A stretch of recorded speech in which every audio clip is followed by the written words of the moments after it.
He presses his ear against the cold concrete wall. Nothing. No footsteps. No voices. No sound at all. The silence is so deep it almost feels loud. Inside a small grey cell at ADX Florence, a man sits alone. The door is sealed. The walls are solid. The only light comes from a narrow slit high above, showing just a piece of sky. He has been here for years. No one else in the room. No conversation. No touch. Just time. Slow, heavy, endless time. And as the camera lingers on that empty space, one question begins to rise. What really happens to a person when they live like this, day after day, year after year? To answer that, we must go back. Back to why these cells were built. Back to the idea of solitary confinement. And back to the moment when the United States decided that some prisoners could not be kept with others. Before ADX Florence, prisons already used isolation. But not like this. In the past, solitary confinement was often short-term. Used as punishment. Or for safety. But things changed in the late 20th century. Violence inside prisons was rising. Some inmates were not only dangerous, they were organized. They led gangs. They planned attacks. They gave orders from inside prison walls. One important moment came in 1983 at United States Penitentiary Marion. 2 prison officers were killed in separate incidents on the same day. This shocked the system. It showed that even high-security prisons were not always safe.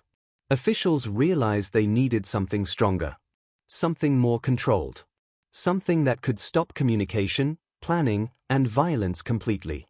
That idea led to the creation of ADX Florence in 1994. But ADX Florence was different from anything before it. It was not just a prison. It was a system built around isolation. Each inmate would live alone. Every hour. Every day. With almost no human contact. The goal was simple. Total control. Inside the solitary cells, everything is designed for that purpose. The cell is small. About the size of a bathroom. The bed is made of concrete. The desk is made of concrete. The stool is made of concrete. Nothing can be moved. Nothing can be broken easily. Nothing can be used to harm others. The door is solid steel. With a small slot for food. Meals are passed through without any direct contact. The window is narrow and placed high. It does not show the ground. It does not show the horizon. Only the sky. This prevents inmates from knowing their exact location. It removes any sense of direction. Even time becomes hard to measure. Inside these cells, routine is everything. Morning comes quietly. A tray slides in. Breakfast. No words are spoken. The inmate eats alone. After that, hours stretch ahead. Some read. Some write letters. Some walk in circles. Others sit still. Thinking. Remembering. Or trying not to think at all. Later, there may be a short period outside the cell. But even that is alone. The inmate is taken to a small concrete exercise space. High walls. A metal grate above. A small square of sky. No one else nearby. No conversation. No interaction. Then back to the cell. Again. And again. And again.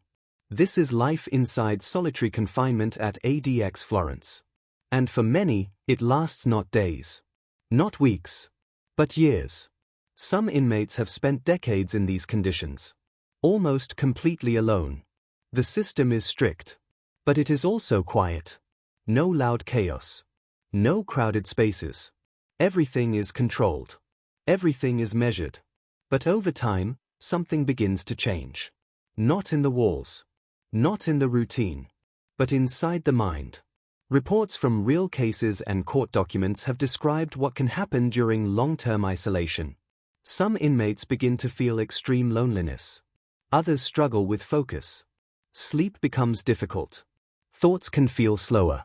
Or sometimes faster. Memories can feel stronger. Or confusing. The lack of human contact becomes one of the most powerful parts of the experience. Humans are used to talking. To seeing others. To hearing voices. But here, that is removed. Day after day. Month after month. Year after year. And that silence can begin to shape how a person thinks and feels. Some inmates try to cope in different ways. They create routines. They exercise in small spaces. They read books again and again. They write letters, even if replies take a long time. Some talk to themselves, just to hear a voice. Others focus on small details. Counting steps. Watching light move across the wall. Listening for any sound. Even the smallest change becomes important. Because in a place with so little activity, even tiny moments matter. But not everyone reacts the same way. Some adapt. Others struggle. And this is where the story becomes more complex. Because outside the prison, people began to ask questions. Lawyers, journalists, human rights groups. They wanted to understand what life inside these cells was really like. And whether such conditions were fair or too extreme. Some inmates filed legal challenges. They argued that long-term isolation could harm mental health. That it was too harsh, too long, too difficult. These cases brought attention to ADX Florence. They opened the door to public discussion. Should such isolation continue? Is it necessary for safety? Or does it go too far? The answers were not simple. Because the inmates held here were not ordinary cases. Some had shown they could not safely live in general prison populations. Some had been involved in serious crimes. Some had attacked others even while in prison. So officials argued that isolation was needed. That it protected staff. That it prevented further harm. That it kept order. And for many years, the system remained in place. Strong. Controlled. Unchanged.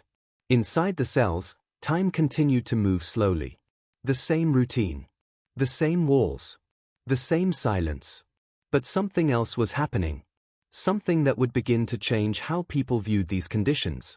Because as more information came out, the world began to look closer. To listen more carefully. To ask harder questions.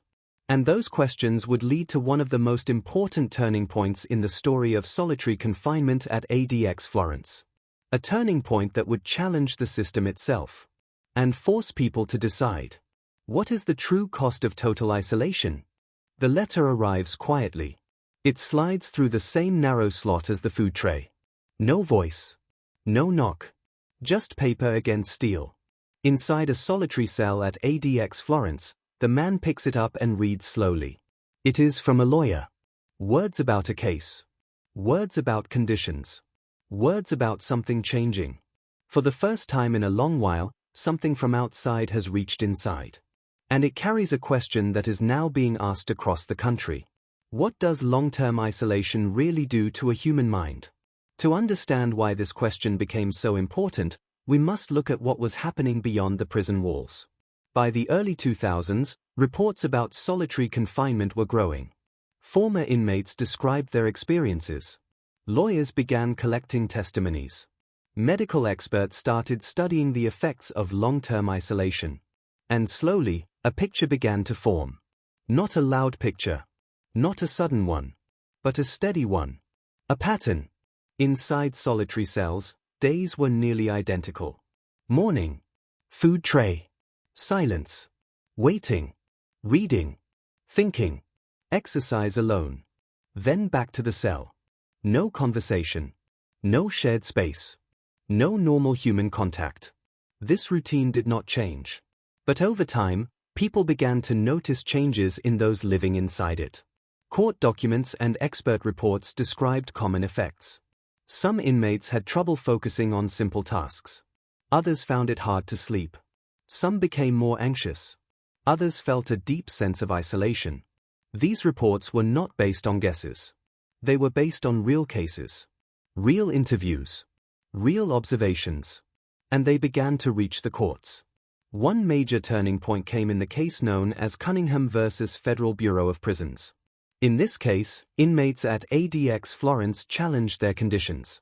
They argued that long-term solitary confinement, especially for prisoners with serious mental health conditions, was too harmful.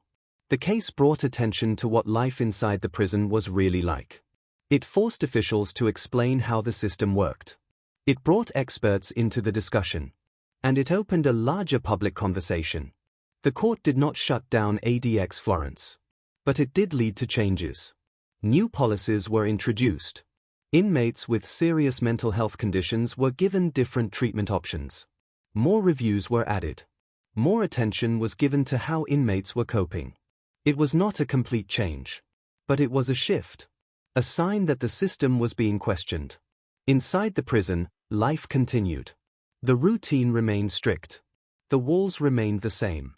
The silence remained. But now, there was something new. Awareness. Guards continued their duties. They followed procedures carefully. Every movement was controlled. Every action was planned. Because safety was still the top priority. The inmates held at ADX Florence were considered high risk. Some had committed serious crimes. Some had shown violent behavior in other prisons. Some had tried to communicate in ways that could lead to harm. So the system remained strong. But within that system, small adjustments began to appear. Some inmates were reviewed more often. Some were moved through different levels of confinement. This is part of what is known as the step-down program. It allows inmates, over time and with consistent behavior, to move to less restrictive conditions. It is not fast. It is not easy. But it exists. A path, even if narrow. Inside the solitary cells, inmates continued to cope in different ways. Some focused on routine. They exercised in small spaces. Push-ups. Walking in circles. Repeating movements. Some read books again and again. History. Law. Fiction. Anything to keep the mind active. Some wrote letters. To family. To lawyers. To anyone who would reply. Because even a short message could break the silence. Others created structure in their day. Dividing time into small parts. Morning tasks. Afternoon tasks. Evening reflection. Simple actions that gave shape to long hours. And then there were those who turned inward. Thinking deeply. Remembering past events. Replaying moments. Trying to make sense of time. Because in isolation, time does not feel normal. Days can feel long. Years can pass quietly. Without clear markers. Without shared experiences. Just one day following another. In this environment, even small changes matter. A new book. A different meal. A letter. A review meeting. Each one stands out. Each one breaks the pattern, even if only slightly. But outside the prison, the conversation continued to grow. Journalists wrote articles. Documentaries explored the system. Experts debated the balance between safety and humane treatment. Some argued that ADX Florence was necessary. They pointed to the lack of escapes. To the control it maintained. To the safety of staff and other inmates. Others argued that long-term isolation should be limited. That the human mind needs interaction. That too much isolation could cause harm over time. This debate did not end quickly. It continued. Year after year. And ADX Florence remained at the center of it. Because it was the most extreme example. The most controlled environment. The place where solitary confinement was not temporary, but a way of life. Even today, that discussion continues. What is the right balance? How much isolation is too much? How do you manage the most dangerous individuals while also considering human limits? Inside the prison, these questions are not discussed. The system operates as designed. Doors open and close on schedule. Cameras continue to watch. Guards continue their routines. Inmates continue their days. But beyond the walls, the story of ADX Florence is no longer hidden. It is studied. It is debated. It is questioned. And those questions are shaping what comes next. Because systems, even the strongest ones, can change. Slowly. Carefully. But they can change. And as attention continues to grow, one final question begins to take shape. Not just about the prison. Not just about the inmates. But about the future. Will solitary confinement remain the same? Or will it evolve into something different? That answer is still being written. And it leads us to the final part of the story.